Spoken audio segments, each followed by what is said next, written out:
भाई, good afternoon. आज तो नींद में नहीं हो ना? स्टार्ट करते हैं पढ़ना। तो कल कॉर्पोरेट लॉ समझने की कोशिश की हमने, कंपनीज एक्ट पर आए, एमसीए समझा। एमसीए की अथॉरिटी है आरडी, रीजनल डायरेक्टर, और उसके बाद फिर हर स्टेट में हमने बिठा रखे हैं ROCs. The next doubt is कि व्हाट अबाउट एलएलपीज, वहां सीन क्या है? Who is the regulator and what is the law? So in case of LLP the law is different, it is LLP Act, but the regulator is same, it is MCA. Next, LLP Act जब आप पढ़ोगे ना तो आप देखोगे वहां लिखा रहता है रजिस्ट्रार ऑफ LLP। जैसे आप कंपनीज एक्ट में पढ़ते हो रजिस्ट्रार ऑफ कंपनीज, LLP में कई बार लिखा हुआ मिलेगा registrar of LLPs, but fact ये है there is no separate registrar for LLP in India. तो फिर who is the registrar for LLP? जो आरओसी है ना, वो ही कंपनीज और LLP दोनों के लिए रजिस्ट्रार है। तो सोचा था हमने बस, लेकिन हमने कोई सेपरेट रजिस्ट्रार नहीं बनाया। The regulator is MCA and registrar is one and same, common है। LLP और कंपनी दोनों के लिए रजिस्ट्रार सेम है। ठीक, आगे आते, आज का डिस्कशन स्टार्ट करते हैं। डिस्कशन ये जो कल मैं आपसे पूछ रहा था, लेकिन मुझे कुछ और डिस्कस करना था, इसलिए मैं वहां डेप्थ में नहीं गया। डिस्कशन ये करते हैं, क्वेश्चन वापस से वही, लॉ कौन बनाता है? Sir parliament. सारे लॉ।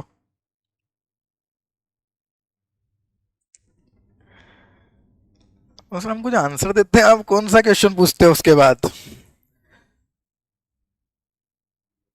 ने बोला लॉ, हमने बोला पार्लियामेंट। अब कह रहे हो सारे लॉ। कौन से सारे लॉ? इंडिया में तो बहुत सारे एक्ट हैं, क्या सभी लॉ पार्लियामेंट ने बनाए? हाँ, तो बच्चे हुए लॉ कौन बना रहे हैं?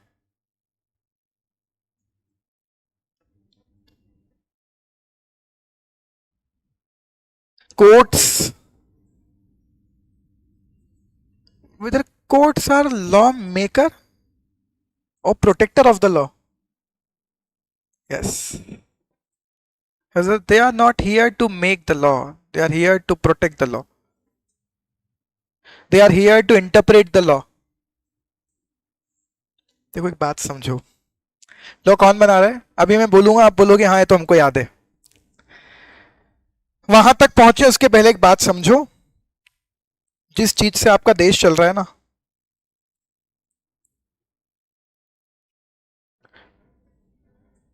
मैं कई बार इंस्टीट्यूट को बोल चुका हूं, ICAI को, बोर्ड ऑफ स्टडीज को, कई बार उनके अलग अलग लोगों को, कि लॉ तो आपको पढ़ाना ही है, कॉर्पोरेट लॉ और ये सब पढ़ाते ही हो, आप बहुत सारे एक्ट पढ़ाते हो। मैं कई बार बोल चुका हूँ मत पढ़ाओ कुछ भी जब तक ये नहीं पढ़ाओ। सब अधूरा है आपके मेंबर्स का जब तक उसको ये नहीं पता, जब तक हमें देश का लॉ नहीं पता, supreme law of the country, जहां से लॉ निकल रहे हैं, जहां से लॉ बनाने की पावर है, वो ही नहीं पता है हमारे मेंबर्स को, क्योंकि हम नहीं पढ़ा रहे। एटलीस्ट कुछ फंडामेंटल एस्पेक्ट पढ़ाओ तो मेंबर्स को पता रहेगा अबाउट कॉन्स्टिट्यूशन। पूरा भले ही मत पढ़ाओ, बहुत डिटेल में CS वालों को पूरा पढ़ाते हैं कॉन्स्टिट्यूशन, बट एटलीस्ट कुछ फंडामेंटल्स पढ़ाओ कॉन्स्टिट्यूशन के। वो नहीं पढ़ा रहे, मैं जल्दी से ब्रीफ कर रहा हूँ अबाउट कॉन्स्टिट्यूशन। कॉन्स्टिट्यूशन तो नहीं पढ़ा रहा, लेकिन लॉ मेकिंग प्रोसेस पर जाने के पहले एक बेसिक चीज बता रहा हूँ। कॉन्स्टिट्यूशन ने ये कहा था कि देश 3 चीजों से चलेगा। देश को चलाने की 3 चीजें, ये सारे नाम आप जानते हो, पता है? देश को चलाने के 3 पिलर हैं। There are 3 pillar of the democracy.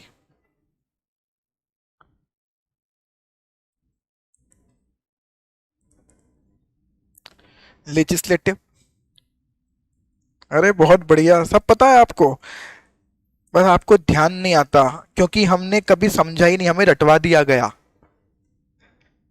Executive, देखो एक नाम लिखते आपको तीनों नाम याद आ गए।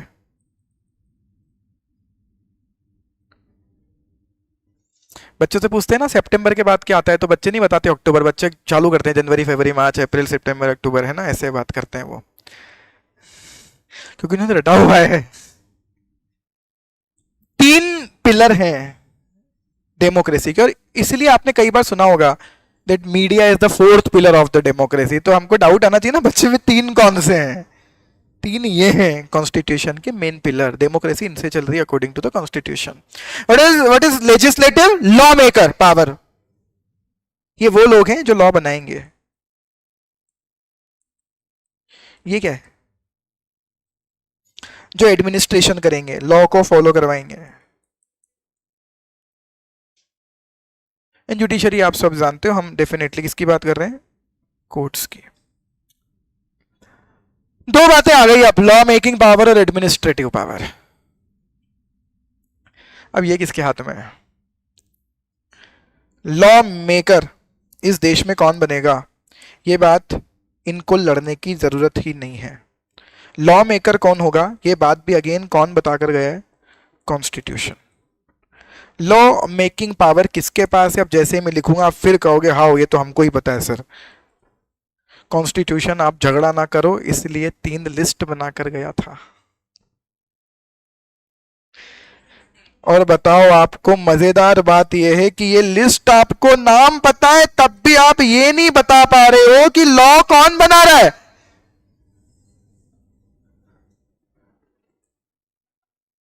क्या है फिर आपके हिसाब से ये 3 लिस्ट?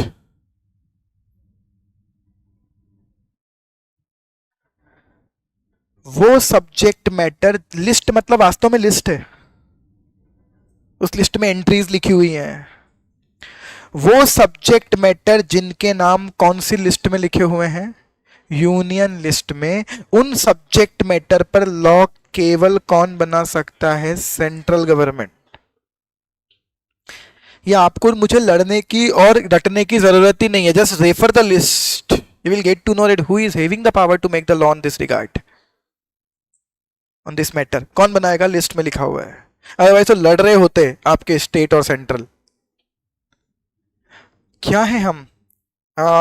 यूनिटरी या फेडरल?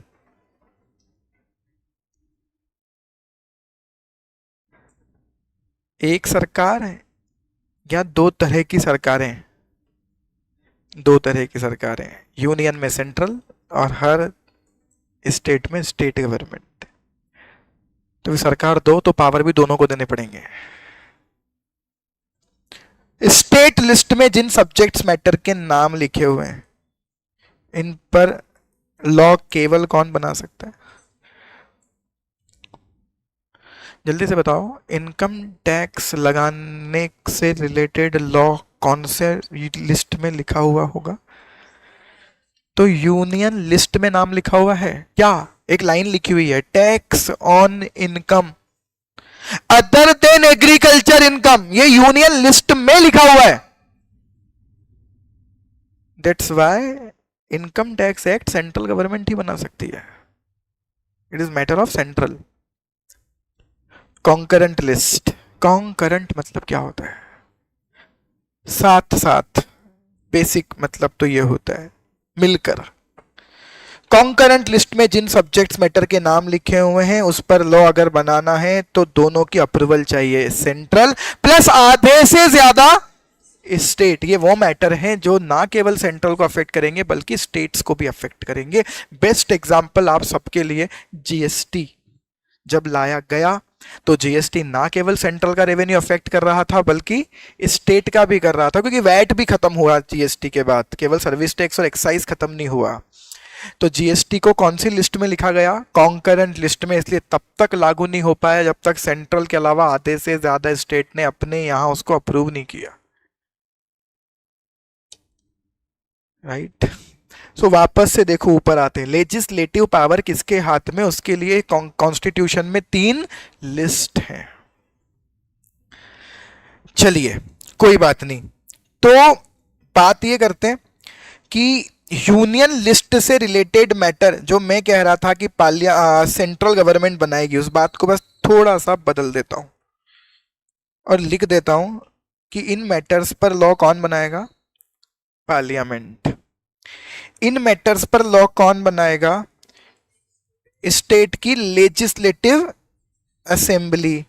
और इन पर लॉ कौन बनाएगा? पार्लियामेंट प्लस, अब मैंने वर्ड बदल दिए, मैं कह रहा हूं लॉ सेंट्रल गवर्नमेंट नहीं बनाएगी, लॉ पार्लियामेंट बनाएगी। तो आपको डाउट आएगा, बोले एक ही तो बात है, सेंट्रल गवर्नमेंट कहां बैठती है? पार्लियामेंट में।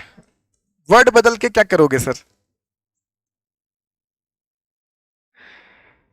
क्या पार्लियामेंट और सेंट्रल गवर्नमेंट एक ही चीज है?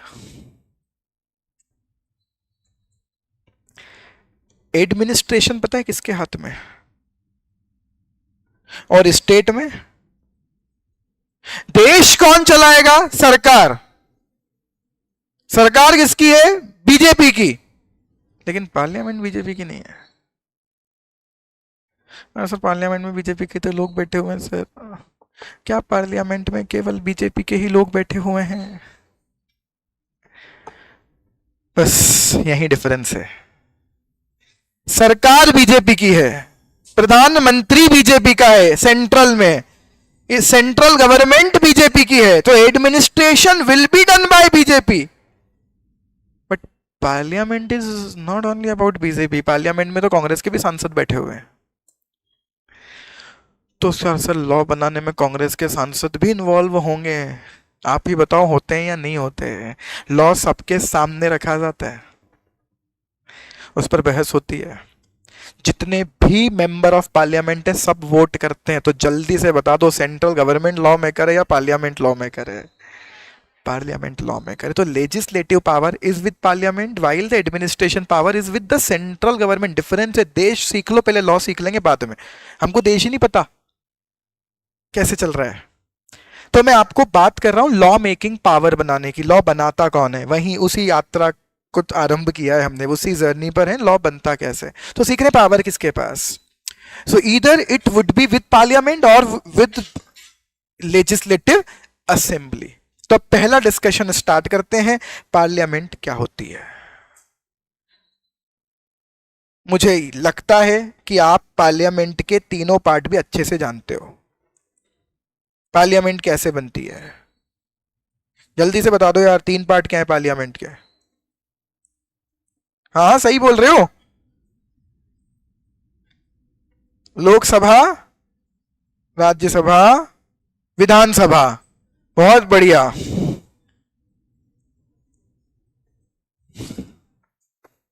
विधानसभा ना स्टेट में होती है। आपको भले ही लग कुछ होता है, 2-5 लोगों को लगे क्या ही चला रहे हो, लेकिन मैं फिर अगर आप समझदारी से पढ़ने यहाँ पर आए हो तो मैं आपको फिर बता रहा हूँ कि आपको समझ में आ रहा है या मैं सब आपको क्यों पढ़ा रहा हूँ। कोई मतलब नहीं है हमारा कॉर्पोरेट लॉ पढ़ने का जब तक हमको ये नहीं पता लॉ क्या होते हैं, और कोई मतलब नहीं है लॉ पढ़ने का जब तक हमको ये नहीं पता लॉ बनाता कौन है। हमें डम्ब चार्टर्ड अकाउंटेंट नहीं बनना है, हमें एक इंटेलिजेंट चार्टर्ड अकाउंटेंट बनना है। रट के हो सकता है कोई गलती से सीए बन जाए, वो इज्जत नहीं कमा पाएगा अपने पूरे जीवन में। सो हम एक इंटेलिजेंट प्रोफेशनल बने, उसके लिए समझ लें लॉ से रिलेटेड बहुत सारी ऐसी चीज़ें हम टच ही नहीं करते। हम उठाते हैं किताब, रटना चालू करते हैं, हो गया काम खत्म। सो पार्लियामेंट के 3 पार्ट हैं। हिंदी और इंग्लिश दोनों में इसको लोकसभा ही लिखते हैं, राज्यसभा को राज्यसभा ही लिखते हैं, और प्रेसिडेंट को राष्ट्रपति बोल देते हैं बस। ठीक है, कौन है राष्ट्रपति? अभी 2-4 लोग सोचो इस बात का भी आंसर नहीं दे रहे। द्रौपदी मुर्मू जी हैं हमारे यहाँ राष्ट्रपति, president, the first person, first citizen of the country, प्रथम नागरिक कहा जाता है उनको। राष्ट्रपति जो बनता है उसे करेंगे, इस बारे में बात करेंगे। लोकसभा को इंग्लिश में फिर भी एक और नाम दिया हुआ है, वैसे तो लोकसभा ही लिख सकते हैं, लोकसभा को फिर भी एक नाम देते हैं, हाउस ऑफ पीपल। इसको एक और नाम देते हैं इंग्लिश में technical, council of states. President already English में, हिंदी में राष्ट्रपति कहते हैं। कहां से आ रहे हैं ये लोग? कौन बैठा है लोकसभा में, कौन है राज्यसभा, कहां, क्या, कैसे? लोकसभा क्या, राज्यसभा क्या, कौन बैठा हुआ है? लोकसभा में बैठा हो कोई या राज्यसभा में बैठा हो, कहलाएगा पार्लियामेंट का member, member of parliament. English में, हिंदी में सांसद, चाहे वो लोकसभा में बैठे हो या राज्यसभा में बैठे हो, कहलाते हैं मेंबर ऑफ पार्लियामेंट, सांसद। लोकसभा में कौन बैठता है, राज्यसभा में कौन बैठता है। इंग्लिश वाला नाम आपको कनेक्ट करेगा, हाउस ऑफ द पीपल, दिमाग लगाओ। लोकसभा में कौन लोग बैठेंगे,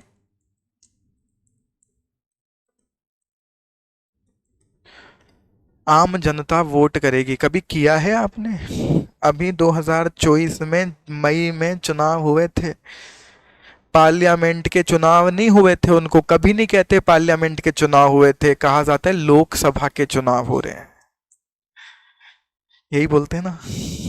हम ध्यान नहीं देते बस। हम और आप कौन से इलेक्शन में पार्टिसिपेट कर सकते हैं, लोकसभा के। लोकसभा में कितने लोग जाते हैं, अभी की स्ट्रेंथ यही है, otherwise maximum strength which is specified by the constitution is 552। हमने अभी सीटें कर रखी हैं 543, कॉन्स्टिट्यूशन ने प्रिस्क्राइब कर रखी है 552 मैक्सिमम सीट हो सकती है पार्लियामेंट में।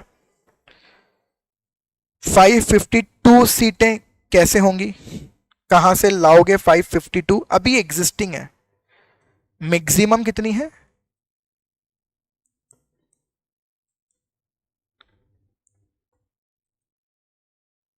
तो ब्रेकअप, ये 552 लोग कहां से आएंगे, रिप्रेजेंटेटिव है ना ये हमारे, लोकतंत्र, democracy, by the people, for the people, यही बोलते हैं ना। हम ही चला रहे हैं, हम ही इलेक्ट करेंगे, 552 लोग हमारे रिप्रेजेंटेटिव है, कहां से आएंगे, कहते हैं 530 members will represent the states, 20 members will come from union territories. मतलब 530 सीटें किसमें बांटेंगे, अलग अलग स्टेट में। अरे बहुत बढ़िया श्रद्धा, 20 सीटें बांटेंगे यूनियन टेरिटरीज में, और 2 सीटें रिजर्व्ड हैं एंग्लो इंडियन कम्युनिटी के लिए, इसकी अब जरूरत नहीं बची। What is Anglo Indian community? ऐसे लोग जिनके पेरेंट्स में से कोई एक ब्रिटिश और कोई एक Indian, it is called Anglo Indian community, because हम बहुत सालों तक गुलाम रहे ब्रिटिश के। तो ऐसे बहुत लोग होंगे जो जिनके फादर यहाँ के, मदर वहां की, फादर वहां के, मदर यहाँ की, इस कम्युनिटी को कहा जाता है Anglo Indian community. It is not properly represented in the parliament, तो 2 सीटें इनके लिए रिजर्व्ड हो सकती हैं। ऐसा करके कॉन्स्टिट्यूशन ने कहा था मैक्सिमम 552 सीटें रखना। 530 सीटें स्टेट्स को कैसे देंगे, कौन सी स्टेट को कितनी सीटें मिलेंगी पार्लियामेंट की, कहते हैं उस स्टेट को उतनी सीटें देना जिस तरह की उनकी क्या है, तो इस तरह से बांटना कि पॉपुलेशन की प्रोपोर्शन में बढ़ जाए। सबसे ज्यादा सीटें किसके पास है पार्लियामेंट में, कौन सी स्टेट के पास, do you know this? Uttar Pradesh, Bihar उसके बाद, और इसीलिए उत्तर प्रदेश और बिहार बहुत बड़ा गढ़ होता है राजनीति का। Out of 543 around 85 seats are from Uttar Pradesh. इसलिए बोलते हैं उत्तर प्रदेश जीत लिया उसने, लोकसभा का चुनाव जीत लिया। 85 सीट्स हैं क्योंकि बहुत पॉपुलेशन है उत्तर प्रदेश की, तो पॉपुलेशन के रेस्पेक्ट में बांट देना। चुनाव होगा 543 सीट का आज के टाइम में चुनाव होता है। अब सर इसका अब एक और चीज करी थी कॉन्स्टिट्यूशन ने, देखो काम की बातें आपको ना 1-2 साल में मेरी ये बातें न्यूज़पेपर में देखने को मिलेंगी, जो अब कर रहा हूं वो सब्जेक्ट। तो आप न्यूज़पेपर पढ़ते हो, आगे पढ़ोगे, अदरवाइज तो पढ़ते ही नहीं है न्यूज़पेपर बच्चे, बोले क्या ही करना उसमें पढ़ के। कॉन्स्टिट्यूशन ने कहा था एक मेंबर 8-10 लाख लोगों को ही रिप्रेजेंट करे बस, इससे ज्यादा नहीं। लेकिन पॉपुलेशन डे बाय डे बढ़ रही है और आप 543 सीट्स ही रखोगे तो क्या होगा, 20-20 लाख लोगों पर एक मेंबर होगा, मेंबर ऑफ पार्लियामेंट। 20-20 लाख लोगों पर एक मेंबर ऑफ पार्लियामेंट होगा।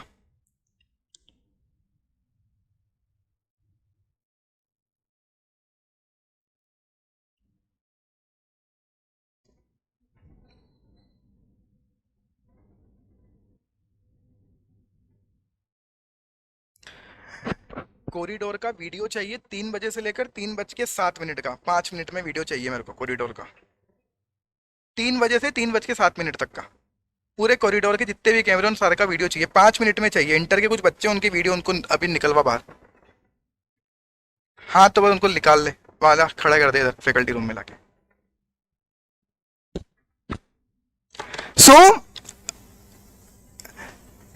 अब क्या हो रहा है, पॉपुलेशन बढ़ रही है, 25-25 लाख लोगों को रिप्रेजेंट करेगा क्या एक मेंबर ऑफ पार्लियामेंट? तो फिर क्या ही रिप्रेजेंटेटिव है वो, किसकी सुन लेगा? अब क्या होने वाला है, पार्लियामेंट की सीटें बढ़ने वाली हैं। 2029 के चुनाव 543 सीटों के नहीं होंगे, करीब करीब 750-800 सीटों के होंगे। और अगर आपको ध्यान हो तो याद करो, हमने नई पार्लियामेंट बनवाई है पिछले कुछ सालों में, 1-1.5-2 साल की बात है, और उसका लोकसभा का हाउस बहुत बड़ा है पिछले हाउस से। क्यों? क्योंकि 2029 में मेंबर्स बढ़ेंगे। ठीक है, people called it politics, but मैं कहता हूँ ये कॉन्स्टिट्यूशन नहीं, पॉलिटिक्स का एंगल है उसमें। मेरी पॉलिटिक्स नहीं, मैं आपको ये नहीं कह रहा हम झंडे लेके घूम रहे हैं बीजेपी के साइकिल गाड़ियों पे, वो पॉलिटिक्स हो सकती है, ये देश को समझना है। तो 552 मैक्सिमम सीट्स होंगी, 543 पर आज की डेट में चुनाव होते हैं। किसकी सरकार बनेगी?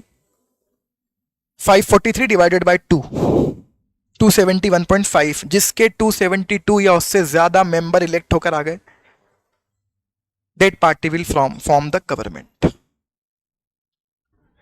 नहीं आए तो बीजेपी के इस बार नहीं आए थे 272, तो क्या करती हैं फिर पार्टीज? दूसरी पार्टीज के साथ गठबंधन करती हैं, इंग्लिश में अलायंस,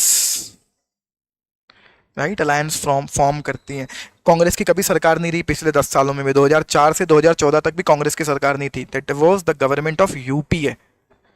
कांग्रेस के गठबंधन अलायंस का नाम था यूपीए, यूनाइटेड प्रोग्रेसिव अलायंस, संयुक्त प्रगतिशील गठबंधन, जैसा भी नाम आपने सुना हो न्यूज़पेपर पढ़ते हो हिंदी इंग्लिश जैसे भी वाले। और बीजेपी के अलायंस का नाम है एनडीए, नेशनल डेमोक्रेटिक अलायंस, राष्ट्रीय जनतांत्रिक गठबंधन। This is led by BJP, it is led by Congress, that's it. तो आज की डेट में बीजेपी की सरकार है ही नहीं, आज की डेट में एनडीए की सरकार है।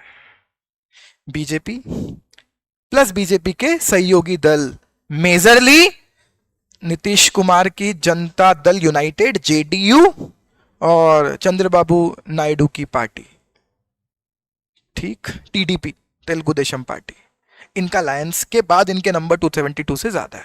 That's how we make the government. अब ये बात हो गई हाउस ऑफ द पीपल की। What about council of states? ये कहां से आते हैं? नाम से पढ़ो, सब समझ में आएगा।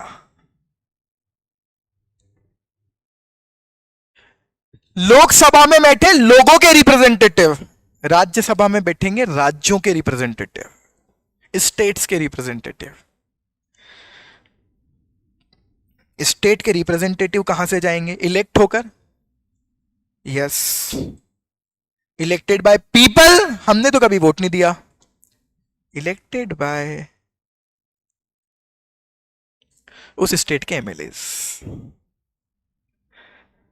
मींस राज्यसभा के इलेक्शन में आप और मैं पार्टिसिपेट नहीं करते डायरेक्टली, बट इनडायरेक्टली करते हैं। बताइए कैसे? क्योंकि एमएलए भी तो हमने ही भेजा है। जिस पार्टी के जितने ज्यादा एमएलए होंगे उस पार्टी के उस राज्य से राज्यसभा की सीटें ज्यादा जाएंगी। राज्यसभा की सीटें कितनी हैं? राज्यसभा का मैक्सिमम सीट आइडेंटिफाइड है 250, जिसमें 238 डिवाइडेड है between state and union territory, और 12 लोगों को प्रेसिडेंट अपने हिसाब से नॉमिनेट कर सकता है। श्रद्धा, आपको ये बात पता है? आप गूगल करके बता रहे हो? पता है तो इट्स वेरी गुड यार, बहुत बढ़िया। पता होना चाहिए मेरे हिसाब से, अगर हम इस देश के नागरिक हैं तो होना ही चाहिए। हमारी प्राइम रिस्पॉन्सिबिलिटी बनती है। कम्युनिटी लॉ ना आए, शर्म नहीं आनी चाहिए, ये नहीं आए शर्म आनी चाहिए कि हमें देश के बारे में नहीं पता, इसलिए सिखा रहा हूं। और बाकी मुद्दे पर फाइनली आ जाऊंगा कि लॉ कैसे बनता है, उसके लिए सब सीखना जरूरी है। चलिए, 12 लोग नॉमिनेट कर सकता है प्रेसिडेंट। कौन? जिन्होंने कुछ अच्छे काम किए अपने अपने फील्ड में। इफ यू रिमेंबर, नारायण मूर्ति जी की वाइफ सुधा मूर्ति जी इस समय राज्यसभा की सांसद है। कहां से? उन्होंने तो कोई चुनाव नहीं लड़ा, वो कब पॉलिटिक्स में चली गई? प्रेसिडेंट ने उन्हें नॉमिनेट किया। सचिन तेंदुलकर जी राज्यसभा सांसद रह चुके हैं, प्रेसिडेंट ने नॉमिनेट किया था। आमिर खान राज्यसभा सांसद रह चुके हैं, प्रेसिडेंट ने नॉमिनेट किया था। प्रेसिडेंट 12 लोगों को नॉमिनेट कर सकता है, बाकी 238 स्टेट से आएंगे। तो हर स्टेट से सर 5-7 मेंबर होंगे फिर तो राज्यसभा में। हाँ, हर स्टेट से 2-5 सीटें होती हैं, उन पे इलेक्शन होते हैं। ठीक है, अब क्या कहानी है कि स्टेट से कैसे जाएंगे। अब आपको एक बात समझ में आनी चाहिए, आपको एक डाउट आता होगा कई बार, बच्चों को आता है ये डाउट, बच्चों के एक नॉर्मल व्यक्ति को एक डाउट आता है कि यार मोदी जी को हमने प्रधानमंत्री बना दिया, इनको भेज दिया दिल्ली, ये वहां क्यों नहीं रहते। अभी यूपी के चुनाव होंगे, वहां चले जाएंगे दौड़कर प्रचार करने। एमपी के होंगे, अभी आए थे पिछले साल एमपी में, खूब धाम-धूम करी मोदी जी ने। समस्या यह है आम व्यक्ति को कि मोदी जी जब प्रधानमंत्री बन गए तो ये छोटे मोटे राज्यों के चुनाव में क्यों परेशान होते हैं आकर। इसका एक पॉलिटिकल आंसर है और एक लॉजिकल आंसर है, एक लॉफुल आंसर है। मतलब लॉफुल आंसर देता हूं फाइनली, लॉ मोदी जी नहीं बना सकते, लॉ बनेगा पार्लियामेंट से। पार्लियामेंट के 2 हाउसेज हैं, लोकसभा और राज्यसभा, और अगर राज्यसभा में मोदी जी की पार्टी की मेजोरिटी नहीं हुई तो मोदी जी में दम नहीं है कि लॉ बना दें। और राज्यसभा में अगर मोदी जी को मेजोरिटी चाहिए तो पहले उनके पास स्टेट में एमएलए होने चाहिए। अगर स्टेट में एमएलए नहीं बचे तो यहां से राज्यसभा में इलेक्ट होकर आपका व्यक्ति पहुंचेगा कैसे। कुछ बात समझ में आ रही है क्या। अगर आज सारे राज्यों के चुनाव बीजेपी हार जाए, राज्यों में बीजेपी की सरकार ना बचे, अगली बार जब राज्यसभा का चुनाव हो और बीजेपी के लोग नहीं बचेंगे ना राज्यसभा में, बीजेपी लॉ पास नहीं कर सकती, क्योंकि राज्यसभा में भी चाहिए। ऑल राइट, ये है आंसर लॉफुल। तीसरे बात पर आते हैं, प्रेसिडेंट। ये कहां से आते हैं यार। हमारे देश में प्रेसिडेंट का भी क्या होता है, इलेक्शन, जिसमें आप और मैं पार्टिसिपेट नहीं करते। तो कौन करते हैं पार्टिसिपेट, एमपी कहां के, लोकसभा के, एमपी कहां के, और सारी स्टेट के। केवल ये वोट देते हैं प्रेसिडेंट के इलेक्शन में। Means again it is not elected directly by us, but yes indirectly by us, क्योंकि इनको भी हमने चुना है। तो प्रेसिडेंट के भी चुनाव होते हैं, एक व्यक्ति बीजेपी खड़ा कर देती है, एक व्यक्ति कांग्रेस खड़ा कर देती है। पर इसमें बहुत ऑब्वियस आंसर है कि जिसके एमएलए और एमपी ज्यादा हैं उसका प्रेसिडेंट बनना तय है। क्या बोलते हो। And this is the reason. अब मैं एक और क्वेश्चन पूछ रहा हूं आपसे, who is the most powerful person of this country according to the constitution. What is the most powerful designation या पोस्ट या office of the country, prime minister और प्रेसिडेंट। सही बताओ कौन। And what is the reality. But according to constitution, with due respect to the designation, powerful सबसे position president की according to constitution, but executive power चूंकि सारी किसके पास होती है, प्राइम मिनिस्टर के पास, तो पिक्चर में वही रहते हैं। अदरवाइज आपको एक और क्वेश्चन का आंसर दे दो आप, प्राइम मिनिस्टर का बॉस कौन है, प्रेसिडेंट। बॉस, सीरियसली बॉस है प्राइम मिनिस्टर का, ऑन पेपर बॉस है। पर हमारे देश का जबरदस्त व्यवस्था है हमारी कि हमारा बॉस हम ही इलेक्ट कर रहे हैं। कैसे। अरे बीजेपी ने ही तो समर्थन दिया होगा द्रौपदी मुर्मू जी को, इसीलिए द्रौपदी मुर्मू जी को सारे बीजेपी के एमएलए और बीजेपी के एमपी ने वोट दिया। अब जब द्रौपदी मुर्मू जी को पता है कि मेरे को प्रेसिडेंट बनाने वाले ये लोग हैं, तो कॉन्स्टिट्यूशन में प्रोविजन है कि आप प्राइम मिनिस्टर के गलत कामों की शिकायत कर सकते हो प्रेसिडेंट को।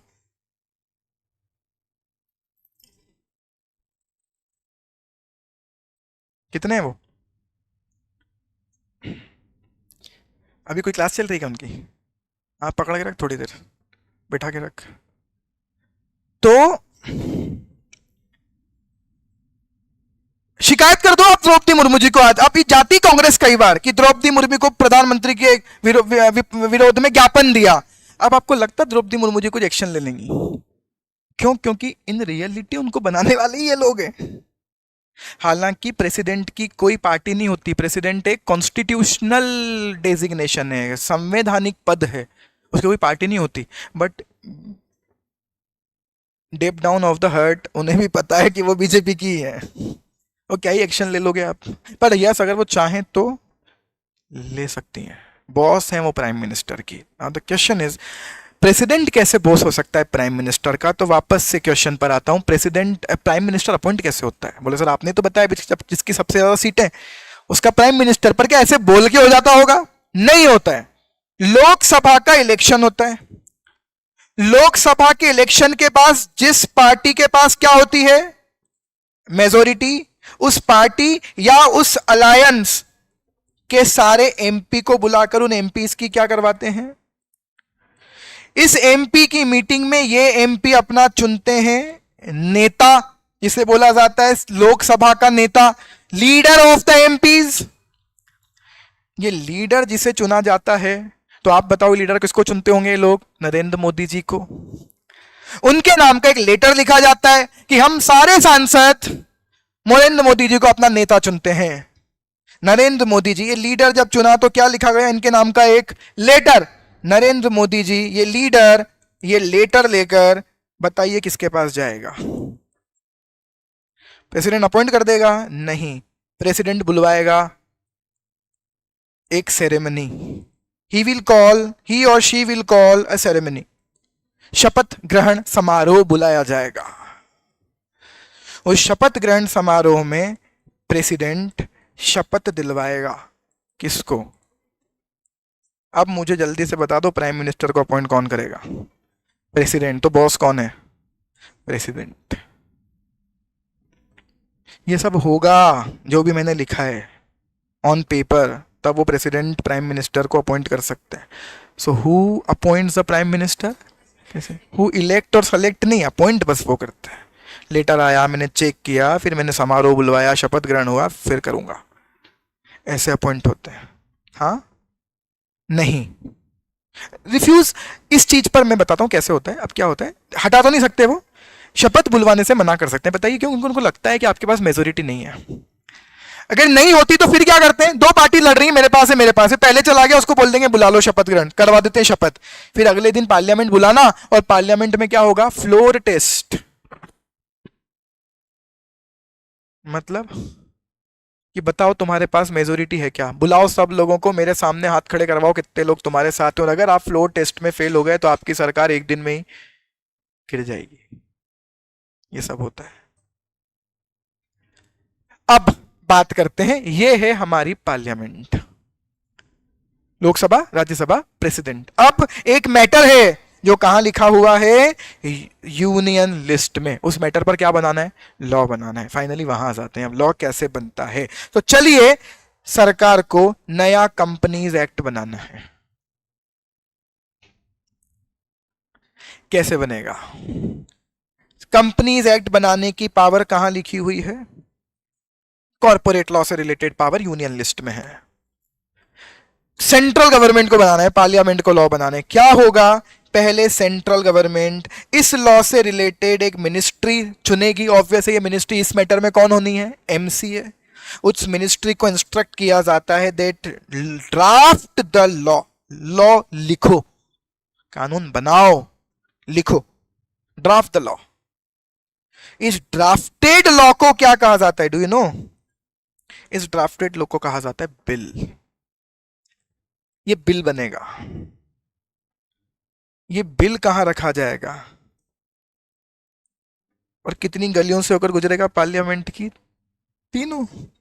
तो पार्लियामेंट में गया, लोकसभा से अप्रूव करवाना है मेजोरिटी से, राज्यसभा से अप्रूव करवाना है, दोनों अप्रूव कर दें तो प्रेसिडेंट से साइन करवाना है, और जिस दिन प्रेसिडेंट अप्रूव कर देगा ये बिल बन जाएगा act.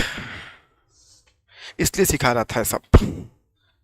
This is journey of bill to become an act. ऐसे बनता है लॉ। कहां? पार्लियामेंट में। अगर वो सब्जेक्ट मैटर कहां लिखा हुआ था? यूनियन लिस्ट में। मूविंग फर्दर, आज का लास्ट डिस्कशन, अगर वो सब्जेक्ट मैटर कहां लिखा हुआ था? स्टेट लिस्ट में। तो लॉ कैसे बनेगा? तो लॉ बनेगा स्टेट लेजिस्लेटिव से। हमारे देश की स्टेट लेजिस्लेटिव के भी तीन पार्ट होते हैं। कौन कौन से 3 पार्ट? विधानसभा इंग्लिश में, लेजिस्लेटिव असेंबली,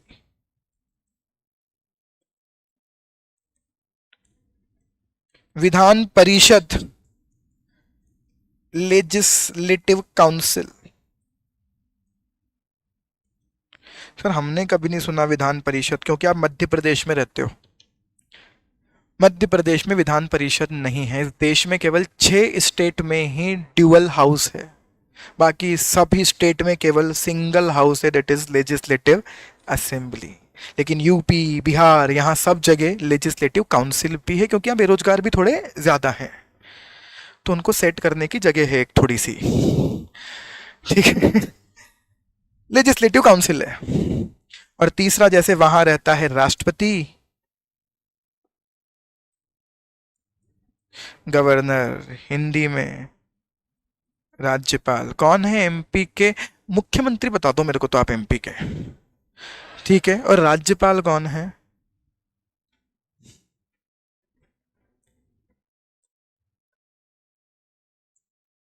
और who is the first person of the state? Governor. Who is the boss of the chief minister? Governor. तो एक नाम सुना होगा आपने, श्री मंगू भाई पटेल, वो राज्यपाल हैं मध्य प्रदेश के, गवर्नर हैं। तो 3 पार्ट में बटी हुई है लेजिस्लेटिव स्टेट की। केवल 6 स्टेट में ये हाउस है, अदरवाइज बाकी सारी स्टेट में केवल 1 हाउस है, बाकी 6 स्टेट में 2 हाउसेज हैं, legislative assembly, legislative council. Legislative assembly में जो लोग बैठते हैं उन्हें क्या कहते हैं? एमएलए, हिंदी में विधायक।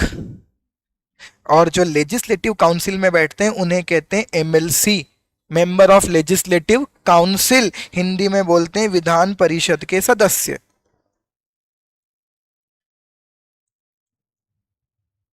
MLA and MLC.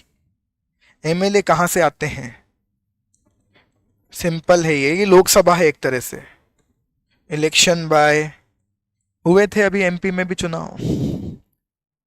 MLC directly लिख रहा हूं, आप टाइम वेस्ट नहीं करते। MLC representative of local authorities. जैसे याद करो स्टेट वालों ने अपने रिप्रेजेंटेटिव पार्लियामेंट में भेजे हैं, वैसे ही लोकल अथॉरिटीज अपने रिप्रेजेंटेटिव कहां भेजती हैं? लेजिस्लेटिव काउंसिल में। तो नगर पालिका, नगर निगम के से रिप्रेजेंटेटिव जाते हैं लेजिस्लेटिव काउंसिल्स। गवर्नर कहां से आते हैं? हमारे देश में प्रेसिडेंट का इलेक्शन होता है, लेकिन गवर्नर का इलेक्शन नहीं होता। गवर्नर का डायरेक्ट अपॉइंटमेंट होता है, there is no election for the governor. कौन करता है अपॉइंटमेंट या सिलेक्शन? राष्ट्रपति जिसे चाहे उस व्यक्ति को उस राज्य का राज्यपाल बनाकर भेज सकती है। जरूरी क्या? चाहिए ही नहीं। मैं बताता हूं राज्यपाल कौन होते हैं, with due respect to the constitution. Reality में राज्यपाल कुछ जगह कैसे बना रखे हैं, अभी रिटायरमेंट पोस्टिंग है राज्यपाल। पार्टी का कोई बहुत अच्छा पुराना नेता है जिसने पार्टी के लिए बहुत अच्छा काम किया पुराने सालों में, अब वो एक्चुअल राजनीति से रिटायर हो गए हैं, तो पार्टी बोल देती है राष्ट्रपति को कि इन्हें वहां सेट कर दो। हाँ हाँ, मैं भी हो सकता हूं। भारत का नागरिक हो कोई भी व्यक्ति प्रेसिडेंट नॉमिनेट कर सकता है, लेकिन आप देखना पिछले 10 साल में जो भी लोग इधर उधर के राज्यपाल बने हैं वो कभी ना कभी बीजेपी के सीनियर लीडर हुआ करते थे, सब। एक आपके कोई होगा नागदा से, है कोई आप में से? नागदा, वहां एक बहुत पॉपुलर पर्सन थे थावरचंद गहलोत जी, बहुत बड़े लीडर थे एमपी के। उन्हें कर्नाटका का राज्यपाल बना रखा है अभी। पहले एमपी सांसद थे नागदा से, है ना, ओबीसी नेता हैं शायद, उन्हें बना रखा है अभी पार्टी ने कर्नाटका का राज्यपाल, गवर्नर। हार गए क्या? जीत गए? हार गए? बढ़िया हुआ। हाँ मतलब राजा का बेटा क्यों राजा बनेगा? अगर यही काम बीजेपी को भी करना है तो हम तो कांग्रेस को गाली इसलिए दे रहे हैं कि एक बेवकूफ को प्रमोट कर रहे हैं। तो राजा का बेटा क्यों बनेगा? वो काम अगर बीजेपी भी करेगी तो अच्छा है, वो नहीं होना चाहिए। अच्छा हुआ हार गया। सो बात करते हैं कि यहां अपॉइंटमेंट होता है डायरेक्ट। और इसलिए आपको एक इंटरेस्टिंग बात और समझ में आ गई होगी कि साला राज्य में सरकार भले ही किसकी हो, लेकिन गवर्नर तो हमने बनाकर भेजा है बीजेपी वालों ने। इसलिए नोटिस करो, जिस भी राज्य में बीजेपी की सरकार नहीं है वहां गवर्नर तो ये अपना ही बना के भेजेंगे, और गवर्नर चीफ मिनिस्टर का बॉस है। और इसीलिए इन दोनों में लड़ाइयां चलती हैं खूब। और कर्नाटका में जबरदस्त निपटा रखा है थावरचंद गहलोत जी ने वहां के चीफ मिनिस्टर को। उनके खिलाफ तो एक बहुत बड़ा केस चला रखा है भ्रष्टाचार का, करप्शन का। ऐसे चलता है।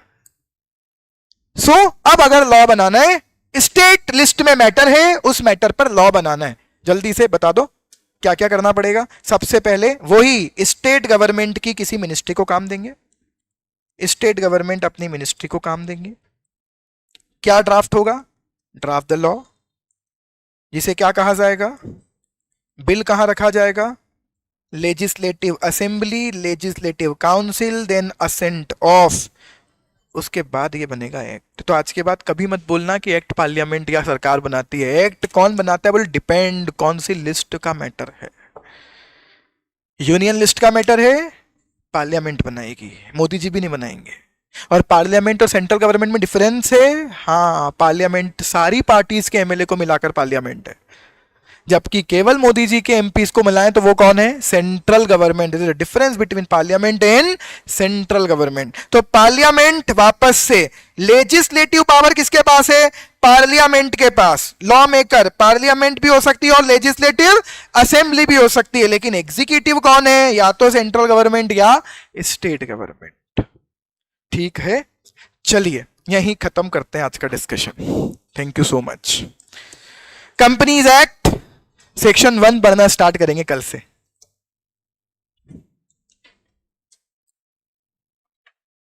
राज्यपाल, governor is selected oblique appointed by the president of the country. राष्ट्रपति राज्यपाल नियुक्त करते हैं।